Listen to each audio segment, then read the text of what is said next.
అందరినీ క్రికెటర్లు అందరినీ రాండి కులబ్రాండ్ అహ్మదాబాద్ లో హనుమాన్ టెంపుల్ పిలిచిపోయినాడు ఆయన. పిలిచిపోయి ఆడ ఒక్కోరు వచ్చినారు. వచ్చిన తర్వాత ఏమైందో మీకే తెలుసు, చిత్తగొట్టేసినారు. అసలు న్యూజిలాండ్ అనేది వాళ్ళు కెప్టెన్ అని చెప్పినాడు, మేము ప్రపంచంలో ఇంతవరకు ఇంత ఘోరంగా ఆడినటువంటి ఆట అయింది అని చెప్పారు.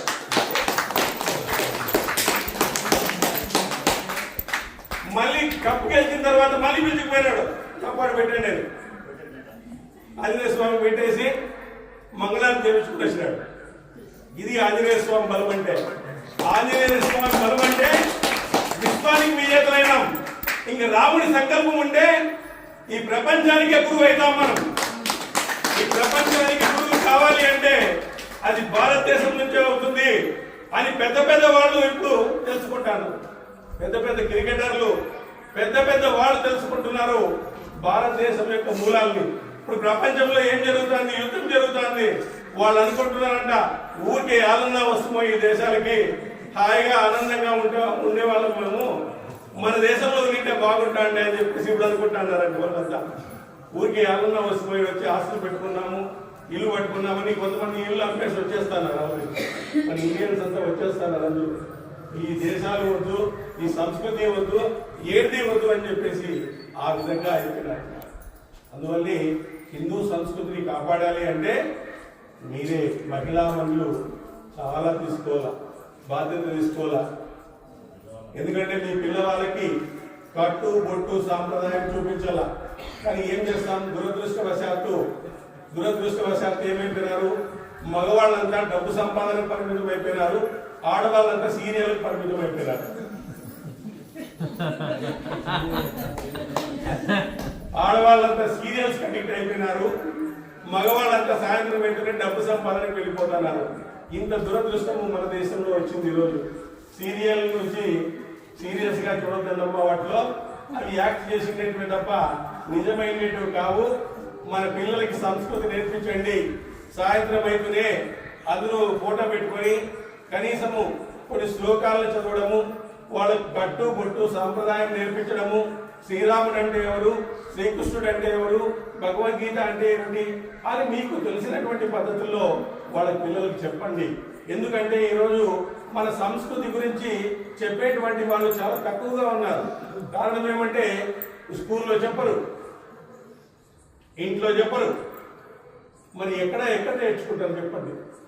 పిల్లల్ని గుడికి తీసుకురండి, వారానికి ఒకసారి గుడికి తీసుకురండి, పిల్లలకి పరిచయం చేయండి భగవంతుడి గురించి, భగవంతుని యొక్క నామాన్ని స్మరించమని చెప్పండి. అలాగా స్మరించమని చెప్తే వాళ్ళకి మన సంస్కృతి అర్థమై ముందుకు మన సంస్కృతిని తీసుకొని పోతారు. మన సంస్కృతిని గొప్పగా తీసుకుపోవడానికి వాళ్లే వారధులు.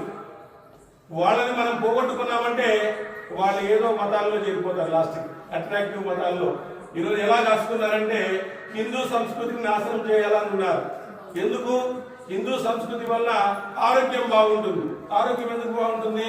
యోగా చేస్తాం, యోగా చేస్తే డాక్టర్ దగ్గర పోవాల్సిన పని. ధ్యానం చేసినామనుకో మనసు నియంత్రణగా ఉంటుంది, ఎక్కడికి పోవాల్సిన పని లేదు. ఫారిన్ లో వాళ్ళంతా టాబ్లెట్స్ తయారు చేసినారు మనకి షుగర్లు బీపీలు రావాలని చెప్పేసి. షుగర్లు బీపీలు వచ్చినామనుకో వాళ్ళ టాబ్లెట్ అంతా కొంటారు. కానీ మన సంస్కృతిలో ఉండేటువంటి ఆహారాన్ని, మన సంస్కృతిలో ఉండేటువంటి అలవాట్లని, మన సంస్కృతిలో ఉండేటువంటి కట్టుబాట్లని, మన సంస్కృతిలో ఉండేటువంటి పద్ధతుల్ని మనం పాటిస్తే ఆరోగ్యంగా ఉంటాము, ఆధ్యాత్మికంగా కూడా ఉంటాము. ఆరోగ్యంగా కూడా ఉంటాము, ఆధ్యాత్మికంగా కూడా ఎదుగుతాము. రెండు చెప్తారు, అన్ని చెప్పేసినారు. మన హిందూ సంస్కృతిలో ఇవన్నీ కలబోసి చెప్పినారు అన్నమాట. ఇవన్నీ కలబోసి చెప్పినారు. మనము ఆధ్యాత్మికంగా, ఆనందంగా, ఆర్థికంగా ఎదగడానికి ఒక గుడి మూల కారణం. మీరు మన తెలుసో లేదో, శ్రీరామనవమి ఉత్సవాలకి ప్రపంచంలో ఖర్చు చేసింది ఎంత తెలుసా? 33,000 కోట్లు. 33,000 కోట్లు మనం పంచినామందరికి. ఎవరికి? అక్కడ పనిచేసే వాళ్ళకి, పూలు కట్టే వాళ్ళకి, పాలు తెచ్చిచ్చే వాళ్ళకి, అర్చకులకి, పెరుగు తెచ్చిచ్చే వాళ్ళకి, వీళ్ళందరికీ పంచుకోవడం. పండుగ అంటే పంచుకోవడం, తెంచుకోవడం కాదు. మనం పండుగ అంటే మనం పంచుకుంటాం. మన పండుగలే లేకుండా పోతే ఎవరికి ఏమీ రాదు. కానీ ఈ పండుగలన్నింటినీ కూడా మనం నిలబెట్టుకోవాలి. ప్రతి ఒక్కరు యూత్ గా ఉండేటువంటి వాళ్ళందరూ కూడా మన సంస్కృతిని ప్రచారం చేయాలి. ప్రచారం చేస్తే తప్ప సంస్కృతి నిలబడదు. ఎందుకంటే వేరే దేశాలన్నీ ఆ విధంగా ఉన్నాయి. భారతదేశం చాలా బలంగా ఉంది. ఈరోజు ప్రపంచం అంతా అల్లకల్లోలంగా ఉన్నా భారతదేశం శాంతియుతంగా ఉంది. దానికి కారణం ఎవడు? అయోధ్యలో రామ మందిరాన్ని కట్టినటువంటి వాడు. మీకు తెలుసో లేదో, అయోధ్యలో రామ మందిరాన్ని కట్టినటువంటి మోడీకి మనం అందరూ కూడా సపోర్ట్ గా ఉండాలి. ఆయనే మన హిందూ సంస్కృతిని కాపాడడానికి వచ్చినటువంటి హనుమంతుడైన హిందూ సంస్కృతిని కాపాడడానికి వచ్చినటువంటి హనుమంతుడు. ఆ వారిని మనం రక్షించుకోవాలి. మన సంస్కృతిని మనం కాపాడుకోవాలి.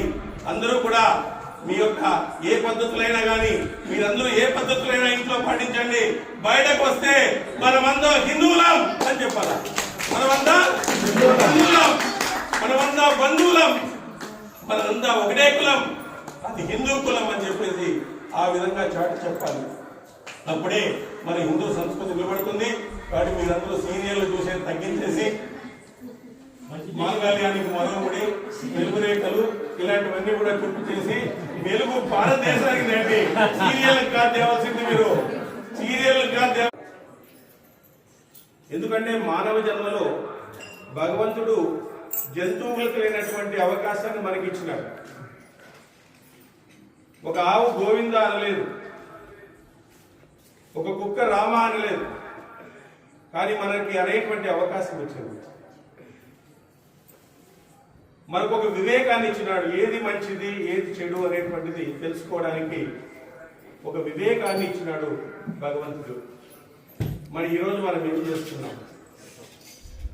ఎంతో మంది ఋషులు వాళ్ళు సమాధి స్థితిలోకి వెళ్ళి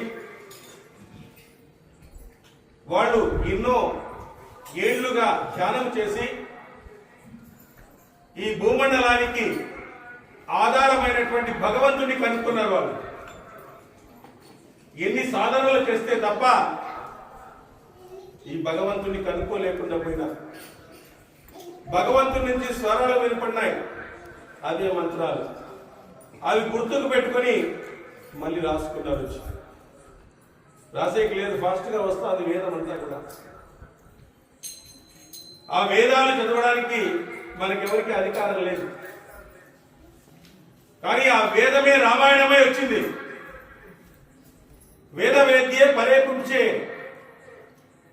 వేదమే రామాయణమై దశరథుని కుమారుని రూపంలో, రాముని రూపంలో, వేదమాత సీతాదేవి రూపంలో భూమిపై అవతరించింది. అది రాసినటువంటి వ్యక్తి ఎవరు చెప్పండి? రామాయణాన్ని ఎవరు రాశారు? వెరీ గుడ్, బాగుంది. జనరల్ నాలెడ్జ్ బాగుంది. మరా అని చెప్పేసి రామ అనేటువంటి ఆయన కూడా అనేటువంటి స్వరాన్ని పలకనటువంటి ఒక కవి అయి